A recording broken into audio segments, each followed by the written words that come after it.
You never know the full story behind a kid they call troublemaker. You never see the quiet moments, the bruises they hide, the hunger they carry, the burdens they've inherited. But this is the story of a boy everyone counted out, until the world discovered who was counting on him. This is the story of Jamal Owens, and how the truth shattered everything a racist school thought it knew. Jamal Owens was only 15. He sat in the principal's office, head low, fists clenched, fighting tears. Another suspension, another accusation, another blow to a boy who'd learned early that the world didn't come with safety nets. Principal Whitaker didn't yell. He didn't have to. He just leaned back in his leather chair, fingers steepled like he was delivering judgment from a throne. Principal Whitaker informed him coldly, "Jamal, we've reviewed the hallway footage. You were aggressive, disrespectful, threatening. I'm recommending expulsion." Jamal replied to him, "I didn't do anything." Whitaker continued, "You've had warnings. This school has no place for students who don't want to be here. That's the thing. Jamal didn't want to be there. But when your skin is dark, your clothes are secondhand, and your mother works 2 jobs just to keep a roof over your head, you don't get the benefit of the doubt. You get files, detention slips, labels, and now an expulsion letter." Ms. Rivera had been watching from the staff lounge when she saw Jamal leave the office. Face unreadable, jaw set, eyes wet. She wasn't just a teacher. She was a witness to patterns, to silence, and something in her spirit screamed, "This isn't right." She went to Whitaker's office. "Sir, I reviewed that hallway footage too. Jamal wasn't the one who started that fight." Whitaker said with a tight smile, "Jamal has a history. We're protecting the school environment, or just protecting yourselves." Whitaker didn't flinch, but something cold settled in the room. She knew then this wasn't about justice. It was about statistics, image, and control. And Jamal had become the perfect scapegoat. That evening, Jamal sat on the edge of his bed, the suspension letter crumpled in his hand. His mom, Tanya, paced the living room on the phone. Every call to the school district went unanswered. No lawyer, no advocate, no hope. But the next morning, a knock at their apartment door changed everything.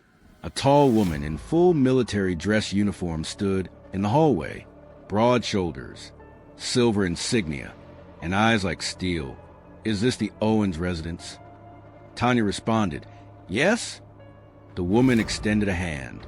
"I'm Major Alexandria Owens. I'm Jamal's aunt, and I'm here to fix this." Major Owens wasn't just a soldier. She was a decorated officer with clearance connections and a history with systemic injustice. She hadn't seen Jamal in over a year. Deployments kept her away, but she'd helped raise him when Tanya was sick. And she knew the system they were up against. When they walked into the district office the next day, the receptionist stammered. No one expected this woman. Commanding, controlled, cold fire in her voice. Major Owens, firm and direct, said, "We're here to speak to Principal Whitaker. Now." Whitaker met them in the conference room. He was smug, confident, untouchable, until Major Owens dropped a flash drive on the table. "This is the full footage from that hallway, not the edited version you showed to the board." His smile cracked. She pressed play. The video showed Jamal standing silently by his locker when another student approached him aggressively. Jamal backed away, tried to leave. Then the other student threw the first punch. Major Owens said quietly, "You lied. You used my nephew as a political pawn." Whitaker's face went pale. Major Owens called for a formal hearing. At the school board meeting, Jamal sat beside her, in a clean shirt, shoulders tense, heart pounding.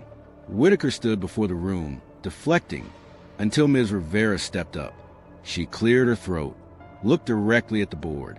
"I have served this school for 12 years, and I've watched patterns, quiet, consistent ones. Black boys punished more severely. Latino students are suspended for minor infractions. Meanwhile, others get second chances." The room was silent. Ms. Rivera continued, "Jamal wasn't expelled for what he did. He was expelled for what the school assumed he was." Under pressure, the board investigated further. and what they found was damning. Misuse of disciplinary policy, selective enforcement, a long history of documented concerns that trace back to marginalized students. Principal Whitaker was terminated. The school district issued a public apology, and Jamal's record wiped clean. He didn't just return to school.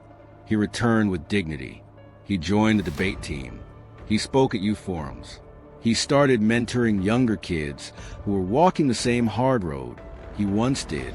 2 years later, Jamal stood on a stage at his high school graduation, valedictorian. He looked out at the crowd. His mother wept. Major Owen stood proudly beside her in full uniform. Jamal adjusted the mic and began. There was a time when I believed I didn't belong, that the world saw me as a threat instead of a student. But the truth is, when someone believes in you, you start believing in yourself. Applause. Thunderous. Lasting. Justice had come. But so had hope. Before we close Jamal's story, let's hold on to the truths it revealed. Your background is not your burden. It's your battle cry. Jamal was born into struggle, but he rose with strength. Your circumstances do not define your destiny. Racism doesn't always scream. Sometimes it whispers in policies and punishments.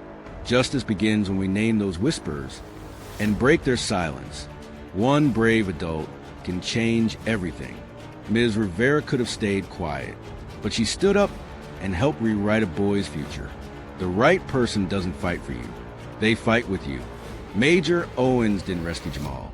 She empowered him, reminded him of who he was.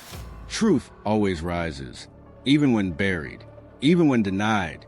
It may take time, tears, struggle, but when it does, it lights the way forward. So if the world tries to count you out, if your voice trembles, if your past haunts you, remember Jamal and speak anyway, because your story might just be the one that changes everything. Subscribe to Crime Files Uncovered. Remember to share the story. Never stay silent.